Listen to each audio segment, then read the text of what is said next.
Hey guys, si Kimberly ay hinamon ako mag-sauna. Ay, ka ba hinamon?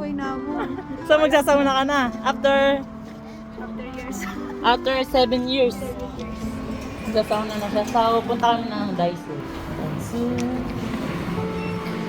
Daiso, maghahanap kami ng bag. So yung mga kailangang bilhin ni Kim na konti, ito. Dito sa Daiso marami na rin silang tindang ganyan. Mga pangmukha. So bibili si Kimberly ng cleansing gel. Ayan. Kumuha na kami ng basket at madami kami dala. Kami ng avocado body oil. Bili kami ng lagayan ng aming gamit. 45 na. Hindi na makita si Kimberly. Hindi namin alam kung bukas wasama na. Pero gym gel bang pwede ba? So nag-taxi na kami papunta doon. Ayan, nag-taxi na kami papunta doon. So, dito na mga tayo. Ang lapit na. Ang lapit na namin pupunta. So, ayan, malapit na. Wala si Mami ngayon for today's video. So, mula sa bahay, papunta dun sa pagdiliguan namin is napakalapit lang. Yung birdie. Ayan. Pupunta ka ng gym gel bang, may damit ka kasi hindi ka matutulog. Ay, Kimberly sa 296. Ako naman sa 278. Lalagay yung chinelas. Yan, ilagay ko dito. Yan. Lagay mo yan dyan. Yeah. Uy, huwag kang tatawa, gago. Uy, tapos mo yung tawa mo dito. Kasi first time niya pumunta ng sauna. Nakakita siya doon ng mga gubat. Mount Everest. Sa kagubat. Uy, tara na. Okay na. Mag-video dito, guys. Natin yung aking friend. Ano masasabi mo? Sarap. Sarap? Masarap sa feeling yun. Kaya uwi na kami. So, nakaanang oras doon. Sa oras kalahati din, ha? So, yan. Naka-isang oras at kalahati. So, bago ka, syempre, umuwi, kunin mo yung ano.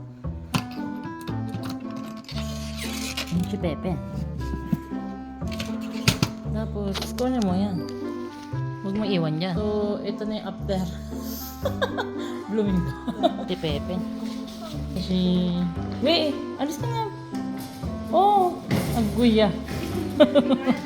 EPS yun. Kaya picture daw siya. Kaya daw siya dito eh. Mga bawal tong ganito. Pag maliligo, dapat ganoon ang suot niya. Ganito na yung itsura namin. Hindi pa. After. Kaya uwi na po kami. Sa 5th floor to. Woo! Sa po ngayon ay alas 11 ng gabi. Uwi na kami. Yung mga puno, nagdahon na. Wala na ang cherry blossom. White blossom. Din dyan bowlingan. Ang ganda daw sa pakiramdam. Magaan ang feelings. Soccer guys, kahit umuwi ka na ng kahit anong gusto mong oras, okay lang. Convenient naman pati mga sasakyan. Yung mga kainan ng isda, buhay. Paluto ka dyan, ay. Maglalakad sa kanto. Talaga napakarami ng kapihan dito sa Korea. Ay naku. Samantala sa atin 3-in-1 sapat na.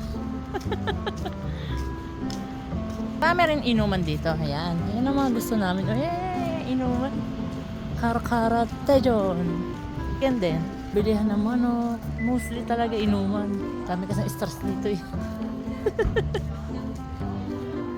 Nakakamiss yung sa Jingguk. Chicken dun. May sleeper lang oh. Init na kasi na.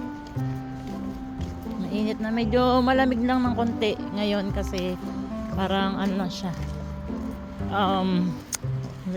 Baguio. Saka bukas pa pala yung Angeline as siya. 24 hours. Copy yun.